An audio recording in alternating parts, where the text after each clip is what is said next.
2008లో IPL ప్రారంభమైనప్పటి నుంచి ధోని సిఎస్కేతోనే ఉన్నారు. తన 18 ఏళ్ల కెరీర్లో ఆయన జట్టుకు 5 సార్లు ట్రోఫీని అందించడమే కాకుండా వ్యక్తిగతంగా అనేక రికార్డులను సృష్టించారు. ఇంటర్నేషనల్ క్రికెట్కు 38 ఏళ్లకే రిటైర్మెంట్ తీసుకున్నప్పటికీ అభిమానుల కోరిక మేరకు ధోని ఇంకా ఆడుతున్నారు. అయితే ప్రస్తుతం ఆయన వయసు మరియు గాయాల వల్ల ఇబ్బంది పడుతున్నారు. ముఖ్యంగా గత ఏడాది ఆయన మోకాలి గాయం ఈ సీజన్ ఆరంభానికి ముందే మళ్లీ తిరగబడడంతో ఆయన రిటైర్మెంట్ తీసుకోవడమే తుది నిర్ణయంగా భావిస్తున్నట్టు తెలుస్తుంది.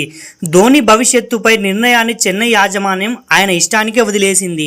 ధోని లేకపోయినా ఈ సీజన్లో సిఎస్కే అద్భుతంగా రాణిస్తుందని, ప్రస్తుతం జట్టు ప్లే ఆఫ్ దిశగా కొనసాగుతుందని సోర్సెస్ పేర్కొంటున్నాయి. ధోని రిటైర్మెంట్ ప్రకటించినప్పటికీ ఆయన సేవలను సిఎస్కే ఏదో ఒక రూపంలో ఉపయోగించుకోవాలని చూస్తుంది. వీలైతే ఆయనను అదే జట్టుకు హెడ్ కోచ్ గా నియమించే అవకాశం కూడా ఉంది. సో ఫైనల్ గా చెప్పాలంటే ధోని రిటైర్మెంట్ దాదాపు ఖాయమని తెలుస్తోంది. కానీ ఆయన చెన్నై జట్టుతో తన బంధాన్ని కొనసాగించే అవకాశం ఎక్కువగా ఉంది.